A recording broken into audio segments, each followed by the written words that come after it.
이단사학자는 성경을 되게 이잡듯이 현미경으로 봐요. 성경을 해석할 때요, 놓치지 말아야 될 중요한 세 가지가 있는데, 첫 번째는 문법, 두 번째는 문장, 세 번째는 문맥입니다. 이 문법, 문장, 문맥, 이 세 가지를 유의하면서 성경을 해석을 합니다.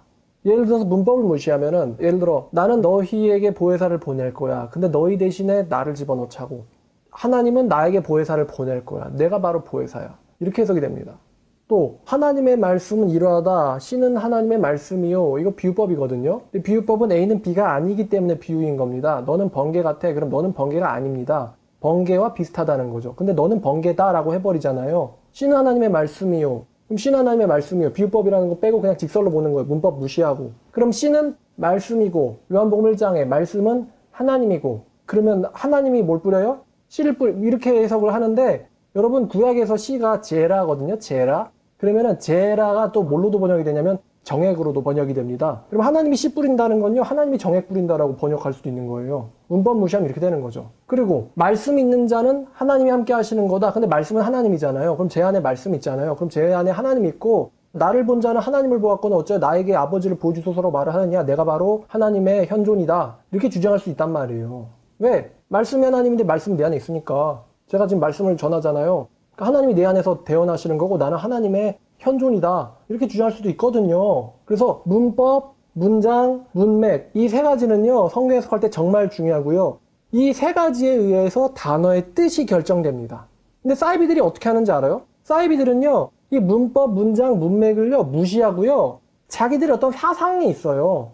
그 사상을 가지고서 뜻을 골라냅니다. 그러니까 완전히 처음에 성경 저자가 의도했던 거랑은 정반대의 뜻이 되는 거예요. 왜냐면 사상이 단어를 지배해버렸기 때문이거든요. 어떤 분이 이렇게 영상 올렸어요. 영생은 영생이 아니라 시대의 삶이다 라고 말을 합니다. 시대의 삶이다. 제가 봤을 때 이것도 파루시아에 대한 거 못지않은 참사급 주장이거든요. 왜냐면은 자, 그분이 이렇게 얘기를 해요. 우리가 생애에 해당하는 단어는 조회라는 단어는 생명이라는 뜻도 있고 삶이라는 뜻도 있어요. 그럼 이 영에 해당하는 이 아이온, 이 아이온이라는 단어에 영원한이라는 뜻도 있고 시대나 세대, 세상이라는 뜻도 있어요. 그분 주장은 이런 거죠. 영원한을 취하는 게 아니라 시대나 세상을 취해야 되는 거예요. 그러면 시대를 사는 삶, 시대를 사는 삶, 이것이 바로 영생이라는 거예요. 시대를 사는 삶, 이게 바로 영생. 다시 말하면 영생은 죽어서 천국 가는 개념이 아니라는 거예요. 그러면서 이렇게 말합니다. 이 포로 시대를 끝내고 새로운 시대로 들어가는 게 영생이라는 거예요. 포로 시대를 끝내고 새로운 시대를 들어가는 것이 영생이다. 새로운 시대를 들어가는 것이 영생이다. 그래서 이렇게 말하죠. 9분 33초에서 천국은 이미 이 땅에서 시작된 하나님의 통치라고 말합니다. 주장을 계속 소개하면요. 영생은 영원히 사는 것이 아니고 영생은 인자의 왕으로 임하심으로 시작된 새로운 시대를 사는 삶이다. 이렇게 주장을 합니다. 영생은 인자의 왕으로 임하심으로 시작된 새로운 시대를 사는 삶이다. 그렇다면 이 영생은 이미 1세기부터 시작됐다는 거예요. 그분 사상에서 영생은 이미 1세기 때부터 시작됐다. 자, 근데 제가 이제부터 반론을 하겠습니다. 이 영원이라는 뜻을 가지는 단어 중에요. 아이온이라는 단어가 있고 아이오니오스라는 단어가 있어요. 근데 이 아이온과 아이오니오스는요, 비슷해 보이지만 이 둘은 다른 단어입니다. 아이온은 영원이라는 뜻도 있고요. 세상이라는 뜻도 있고 시대라는 뜻도 있어요. 한번 찾아볼까요? 영혼에 해당하는 단어, 이 로마서 1장 25절. 이는 그들이 하나님의 진리를 거짓 것으로 바꾸고 피조물을 조물주보다 경배하고 섬김이라. 주는 곧 영원히 찬송할 시로다. 여기서 영원히가 아이온이었던 거예요. 자, 그 다음에 또 누가복음 1장 33절을 보시면 영원히 야곱의 집을 왕으로 다스리실 것이며 그 나라가 무궁하리라. 여기서 영원히가 또 아이온이라는 단어가 쓰인 거예요. 그러니까 아이온의 뜻 3개 중에서 영원이라는 뜻을 가진 거죠. 뭐 시대의 야곱의 집으로서, 뭐 세상의 야곱의 집으로서 해석이 안 되잖아요. 그러니까 영원한 야곱의 집을 왕으로 다스릴 영원히 이렇게 된 거예요. 또 시대라고 이제 뜻이 있다 그랬는데 시대에 해당하는 거는 마가복음 10장 30절. 마가복음 10장 30절을 보시면요. 현세에 있어 집과 형제와 자매와 어머니와 자식과 전토를 100배나 받되 박해와 겸하여 받고 내세에, 여기서 내세에서 이 세, 이 내세에서 세가 이 바로 이 아이온이란 단어를 받은 거예요. 내세에 영생을 받지 못할 자. 영생이 나와버렸네. 근데 이거는 좀 이따 설명해 줄게요. 자, 그 다음에 우리가 아주 잘 아는 구절이 있어요. 로마서 12장 2절. 로마서 12장 2절에 너희는 이 세대를 본받지 말고, 여기서 이 세대가 아이온이에요. 이 세대, 이 세상, 이 시대를 본받지 말고, 또 고갈 에베소서 1장 21절 모든 통치와 권세와 능력과 주권과 이 세상뿐 아니라 오는 세상에. 여기서 세상이 또 아이온이요. 아이온. 분명 그분은 이거를 오는 세상을 현세라고 생각을 할 것 같은데. 그 다음에 에베소서 2장 7절, 에베소서 2장 7절에 이는 그리스도 예수 안에서 우리에게 자비하심으로써 그 은혜의 지극히 풍성함을 오는 여러 세대 가운데 세대에 나타나. 여기서 세대가 또 아이온이었던 거예요. 세대가 영원히 통치할 거다. 영원이라는 뜻도 있고 세상 혹은 시대라는 뜻도 있다는 거. 제가 아까 뭐라 그랬죠? 아이온이라는 단어가 있고 아이오니오스라는 단어가 있는데 이 둘은 비슷하게 생겼지만 다른 단어라 그랬어요. 이 아이온이라는 단어는 영원이라는 뜻도 있고 세상이라는 시대라는 뜻도 있지만 에이지로도 번역이 되지만요. 이 두 번째 제가 소개해드린 이 아이오니오스, 이 아이오니오스라는 단어는요. 무조건 영원이라는 뜻만 갖고 있어요. 무조건.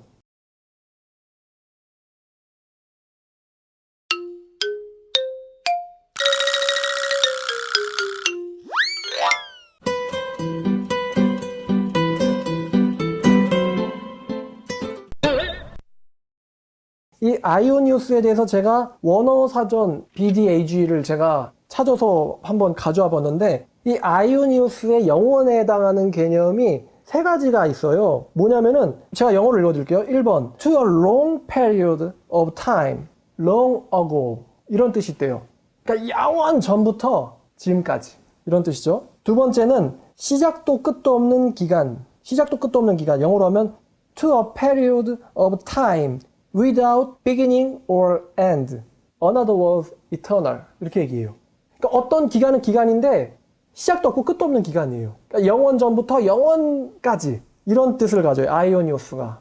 이런 의미의 영원. 그 다음에 세 번째 의미는 지금부터 끝도 없이 지속되는 기간. To a period of unending duration without end. 이렇게 말합니다. 지금부터 끝도 없이 지속되는 기간. 하여튼 1번이든 2번이든 3번이든 시간적인 의미에서 영원이란 뜻만 있는 거예요. 이 아이오니오스라는 단어는. 근데 그분이 어떤 일을 하냐면은 이 아이온이라는 단어에 시대나 세상이라는 뜻이 있었잖아요. 근데 이 아이온이라는 단어에 시대나 세상이라는 뜻도 있다라고 소개해 주면서요. 예시를 들어주는 성경 구절은 아이오니오스가 들어간 것들을 소개를 해줘요. 그러면 아이오니오스가 들어간 건 무조건 시간적인 영원이거든요. 그래서 무조건 이거는 영생으로밖에 번역이 안 되는 거예요. 영생 혹은 영벌 이렇게밖에 번역이 안 되는 단어인데 이 단어를 들고 와가지고 시대라는 뜻이 있다는 걸 너희가 배우지 않았느냐 이러면서 싹 일반화를 시켜버려요. 제 생각에 이건요 원어 성경을 확인을 할 때 아이온만 보고는 아이오니오스는 놓쳤든가 한마디로 실수죠. 아이오니오스만 보고는 이거 세대라고 있으니까 이제부터 아이오니오스는 다 세대나 시대로 봐야겠네 라고 해서 이걸 실수를 해서 놓쳤거나 아니면 의도적으로요 자기 생각을 끼워 맞추기 위해서 아이온만 가르쳐 주면서 뭔가 이제 자기 사상을 펼치고 싶은 건데 전자인지 실수인지 아니면은 일부러 의도적으로 그런 건지 이게 참 그런 게요. 여러분 성경에서는요 아이온보다요 아이온 시대나 세상으로도 쓰일 수 있는 아이온보다 영원으로만 쓰이는 아이오니오스의 사용례가 압도적으로 많습니다. 압도적으로 많아요. 얼마나 많냐? 제가 이거 출연하느라 진짜 30분 넘게 걸린 것 같아요. 마태복음 19장 16절, 29절, 25장 46절, 마가복음 10장 17절, 30절, 누가복음 10장 25절, 18장 18절, 30절, 요한복음 3장 15절, 그 다음에 36절, 4장 14절, 36절, 5장 24절, 39절, 6장 27절, 40절, 47절, 54절, 68절, 10장 28절, 그 다음에 12장 25절, 50절, 17장 2절, 사도행전 13장 46절, 48절, 로마서 16장 2절, 디모데 후서 1장 9절, 디도서 1장 2절, 히브리서 9장 14절, 누가복음 16장 9절, 고린도후서 5장 1절, 히브리서 13장 20절, 디모데전서 6장 16절, 디모데 후서 2장 16절, 히브리서 9장 12절, 마태복음 25장 46절, 히브리서 6장 2절, 디모데 후서 1장 9절, 마태복음 18장 18절, 25장 41절, 마가복음 3장 29절, 마태복음 19장 16절, 29절, 25장 46절, 마가복음 10장 17절, 30절, 누가복음 10장 25절, 18장 18절, 30절, 요한복음 3장 15절, 36절, 4장 14절, 36절, 5장 24절, 39절, 6장 27절, 40절, 47절, 54절, 68절, 10장 28절, 12장 25절, 50절, 17장 2절, 17장 2절은 한번 겹치네요, 이거. 제가 얘기를 했어서. 그 다음에 로마서 2장 7절, 5장 21절, 6장 22절, 갈라디아서 6장 8절, 디모데전서 1장 16절, 6장 12절, 디도서 1장 2절, 3장 7절, 그 다음에 요한일서 1장 2절, 2장 25절, 3장 15절, 5장 11절, 13절, 20절, 디모데 후서 2장 10절, 고린도 후서 4장 17절, 히브리서 5장 9절, 고린도 후서 4장 18절. 이렇게 중복이 조금 있는 것 같은데 무지하게 많죠. 이 아이오니오스라는 단어가 쓰인 용례. 전부 다 이거는 영원으로만 해석돼요. 전부 다. 뭐 시대의 삶 이렇게 해석될 수가 없어요. 왜? 원어사전에 영원이라는 뜻만 있으니까. 그리고 예를 들어볼게요. 마태복음 25장 41절. 왼편에 있는 자들에게 이르되 저주를 받은 자들아 나를 떠나 마귀와 그 사자들을 위하여 예비된 영원한 불에 들어가라. 여기서 영원이 아이오니오스였던 거예요. 영원한 불. 그럼 여기서 영원한 대신에 시대라는 단어를 써봐요. 시대의 불로 들어가라. 시대의 불로 들어가라. 세상의 불로 들어가라. 뭐 이렇게 해석될 수 있거든요. 시대의 불? 자, 25장 46절에 그들은 영벌에 그들은 영생에 들어가리라. 의인들은 영생에 들어가리라. 그럼 의인들은 새로운 시대에 들어가리라. 뭐 이렇게 해석을 영생이 아니라. 그리고 의인들은 새로운 벌에 들어가리라. 이렇게 되는 건가요? 악인들은 새로운 벌. 그죠? 영벌이 아니라 이 새로운 시대니까. 악인들은 시대의 벌에, 의인들은 시대의 삶에 들어가리라. 이렇게 해석을 해야 되는 건가요? 또 마가복음 3장 29절을 보니까 누구든지 성령을 모독하는 자는 영원히 사하심을 얻지 못하고 영원한 죄가 되느니라. 여기서 영원을 또 시대나 세상으로 바꾸면 시대의 죄가 되느니라. 이렇게 번역이 되는데 될 수 있을까요? 좀 뭐 찾으면 계속 이거는 세상이나 시대로는 번역이 될 수가 없는 개념들이에요. 누가복음 10장 25절에 율법 교사가 이러네. 선생님, 무엇을 하려야 내가 영생을 얻으리까? 여기서 영생도 당연히 그 천국 영생이지. 영생 얻으리까? 어떻게 해야지 내가 새로운 시대를 삽니까? 어떻게 해야지 내가 시대의 삶을 삽니까? 좀 질문이 말이 안 되잖아요? 그리고 이제 잠깐만 참고로요. 이분이 또 이렇게 해석을 해요. 마태복음 13장을 해석하면서 마태복음 13장 40절을 해석을 하면서 이 세상 끝이란 단어를 설명을 해주는데 13장 40절에 자 그런즉 가라지를 거두어 불에 사르는 것 같이 이 세상 끝에도 그러하리라. 여기서 이 세상 끝이라는 것이요. 이 인류 시대의 종말에 그러하리라가 아니라 포로기의 끝이 이 시대의 끝이고 포로로부터 자유를 얻은 새로운 시대. 다시 말하면은 예수님의 승천부터가 이 포로기의 끝이 바로 이 시대다. 한마디로 구약시대 끝이다. 구약시대 끝이라고 이렇게 해석을 하거든요. 이 시대 끝이 인류시대 종말이 아니라 구약시대 끝이라고 해석을 해요. 포로기의 끝이라고. 자, 그럼 제가 한번 반론해 볼게요. 그러면 40절에 이 세상 끝이 포로기의 끝이라면은 그럼 42절에 풀무불에 던져 넣으리니 거기서 울며 이를 가는 게 뭐겠어요? 그다음 해석해 볼게요. 자, 41절에 인자가 그 천사들을 보내리니 그들이 그 나라에서 모든 넘어지게 하는 것과 또 불법을 행하는 자들을 거두어내어 풀무불에 던져 넣으리니 거기서 울며 이를 갈리라. 이게 구약 끝에 일어났다는 건데 신약시대에 일어났다는 건데 그럼 이거 어떻게 해석을 해야 돼요? 자, 42절에 풀무불에서 이를 가는 건 뭐냐? 교회 옆에 풀무불 있다는 건가? 그래서 교회를 못 가게 돼가지고 이를 간다는 건가? 그러면 이제 아마 프리테리스트들은요, 천사는 사람이라고 번역할 거란 말이에요. 천사는 진짜 종말에 하나님 심판하려 내려볼 때는 진짜 천사가 아니고 여기서 천사는 진짜 천사 아니고 가짜 천사. 그러니까 사람. 이라고 번역을 할 거란 말이에요. 그럼 천사가 그들을 거두어내가지고 풀무불에 던져 넣는다. 이거를 천사를 사람으로 집어넣고 제가 찾아봤는데 자, 그럼 천사는 사람이라고 번역할 건데 그러면 사람이 사람을 용광로에 집어 던져 넣는 건가? 사람이 사람을 용광로에 집어 던져 넣는다는 건가? 이 용광로, 이 원어를 보니까 이 용광로에 해당하는 단어가 카미논이에요. 카미논 to 피로스. 이 피로스가 불이거든요. 그러니까 용광로에 불에 던져 넣는다. 이렇게 되는 건데 여기서 용광로에 사람을 집어넣는 건 좀 아니잖아요. 그래서 제가 이걸 카미논이라는 단어를 또 찾아봤더니 이 카미논에는 용광로란 뜻만 있는 게 아니에요. 하나 또 있어요. 오븐이란 뜻이 있어요. 오븐. 자, 그러면은 카미논은 용광로 혹은 오븐이란 뜻이 있다. 자, 그러면은 사람이 사람을 불타는 오븐에 집어넣는다는 건가? 이게 세상 끝에 일어나는 일이라고. 포로기의 끝에. 새로운 신약시대의 시작에 일어나는 일이다. 자, 이렇게 되는 거예요. 여러분이 만약에 예수님의 말을 안 들으면요. 교회 다니는 사람들이 여러분을 불타는 오븐에 집어넣을 겁니다. 이렇게 해석할 거예요. 불타는 오븐에 집어넣는 게 새로운 시대다. 이렇게 해석할 거냐고 말이죠. 문맥, 다시 말하면 내용을 묵살하고 단어의 한 가지 뜻에만 얽매인 잘못된 해석이죠. 세상 끝이든 뭐 아이온이든. 설교자는요. 자기가 갖고 있는 잘못된 세계관을 가지고 본문에 우겨 넣어서 본문 자체가 말도 안 되게 바꾸어버리면 안 됩니다. 그렇게 돼버린 아주 슬픈 사례가 영생은 영생이 아닙니다 라고 주장하고 있는 사람의 생각인 거죠. 설교자는요. 자신의 세계관보다 혹은 자기가 좋아하는 주석가의 세계관보다요. 성경 속의 세계관을 주목해야 돼요. 그리고 성경 속의 세계관 안에서 맞는 문맥과 맞는 문장과 맞는 문법을 골라서 성경을 해석해야지. 안 그러면은 교회 다니는 사람이 불타는 오븐에 여러분을 집어넣을 겁니다. 이 세상 끝에 새로운 시작이, 새로운 시대의 시작은 여러분들을 불타는 오븐에 집어넣는 것부터 시작됩니다.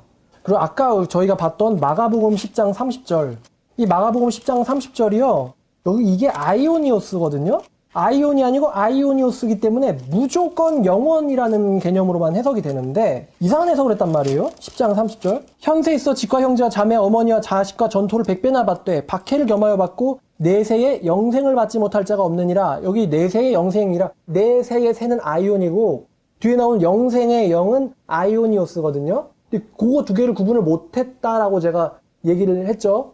그래서 제가 원어를 가져와 봤어요. 자, 15분 34초 이렇게 말합니다. 오는 시대, 죽어서 맞는 시대가 아니고 현 시대에 의해서 새롭게 시작되는 오는 시대, 새로운 시대를 가리키는 표현이 내세인 거예요. 라고 하면서 그 내세를 사는 삶이 바로 영생이다. 새로운 시대를 사는 삶이 영생이다. 결국 새로운 시대라는 것은 이미 예수에 의해서 시작된 1세기 때의 예수의 승천 이후를 말하는 것 같은데 한번 원어를 보니까 이래요.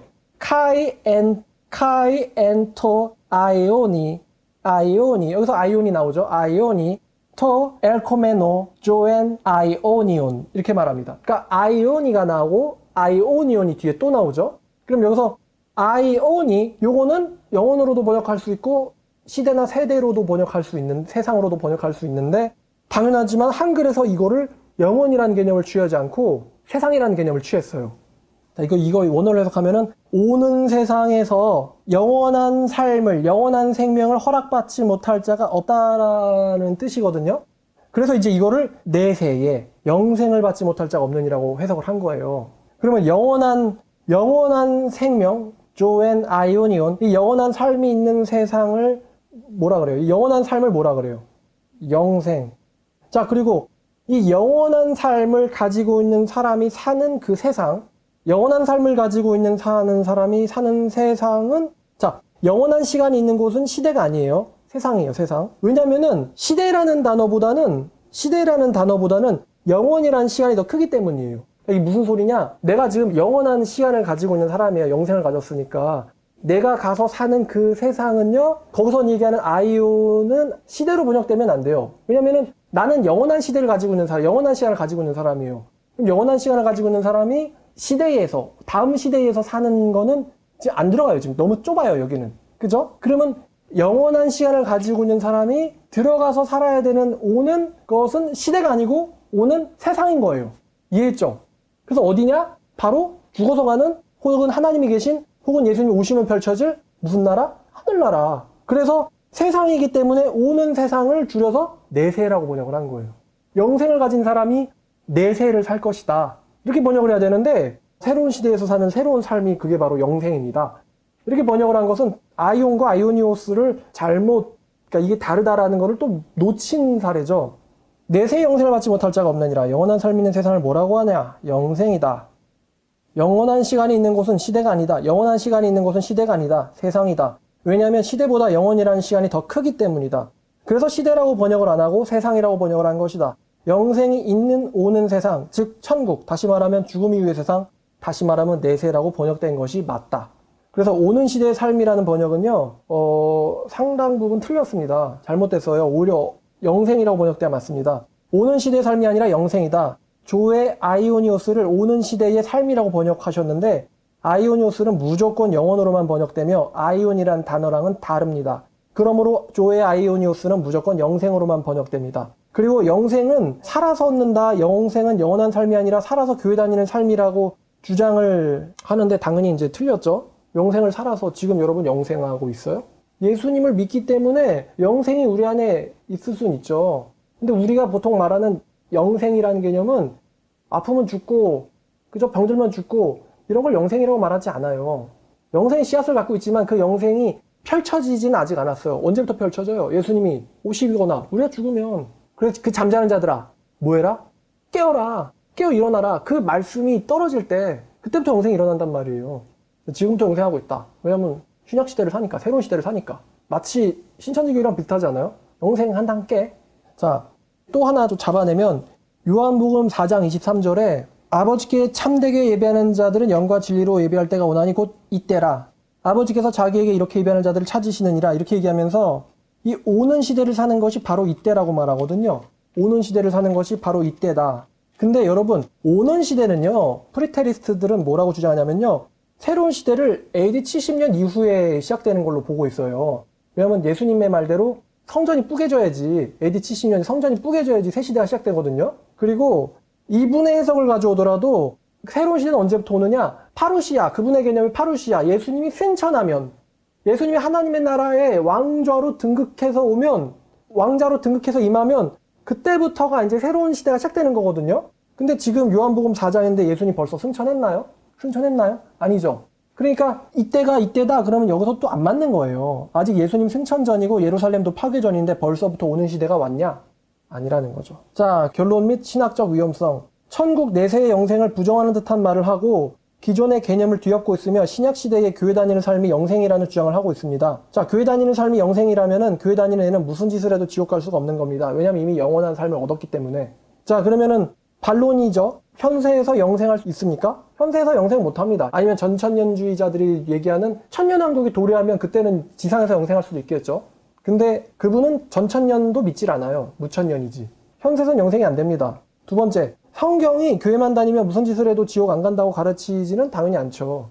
교회 다닌다고 영생을 얻은 거 아닙니다. 교회 다닌다고 해서 영생 얻었다라는 건요, 이거는 카톨릭 교리예요. 카톨릭 교리. 그러니까 이제 카톨릭 애들이 카톨릭을 믿다가 유대교로 빠져도 너는 영생 있으니까 언젠가 다시 돌아올래야 부메랑처럼 이렇게 정신승리하거든요. 같이 적용하면 너는 영생을 얻었으니까 교회 다니다가 신천지로 빠져도 언젠가 돌아올 거야 부메랑처럼. 우리는 이런 거를 정신승리라고 하죠. 히브리서 3장 12절부터 13절까지 형제들아 너희는 삼가 혹 너희 중에 누가 믿지 아니하는 악한 마음을 품고 살아계신 하나님에서 떨어질까 조심할 것이요 오직 오늘날 일컫는 동안에 매일 피차 권면하여 너희 중에 누구든지 죄의 유혹으로 완고하게 되지 않도록 하라고 교회 다니는 애들한테 말했어요. 히브리서 기자는. 조심해라. 조심해라. 아직 너네 영생 잡은 거 아니다. 떨어지지 않을까? 조심하라. 4장 1절. 그러므로 우리는 두려워할지니 그의 안식에 들어갈 약속이 남아있을지라도 그의 안식에 들어갈 약속이 남아있을지라도 아직 들어갔다는 거예요? 못 들어갔다는 거예요? 못 들어갔다는 거죠. 남아있을지라도 너희 중에 혹시 이르지 못하는 자가 있을까 함이라. 조심하라는 거죠. 조심하라. 자, 그래서 성경론, 구원론, 교회론, 종말론에 있어서 조금 제 생각에 아브나이해요. 데인저러스하다는 거죠. 성경은 분명 교회 다니는 거 하나님의 축복입니다. 그러나 교회 다니는 사람이 교회 다니기 시작하면 끝이에요? 교회에 교인 등록하면 끝이에요? 아니죠. 영세 받았고 세례 받았으면 끝이에요? 아니거든요. 그때부터 피차 서로 겉면해서 조심해야 되는 거예요. 떨어져 나가지 않도록.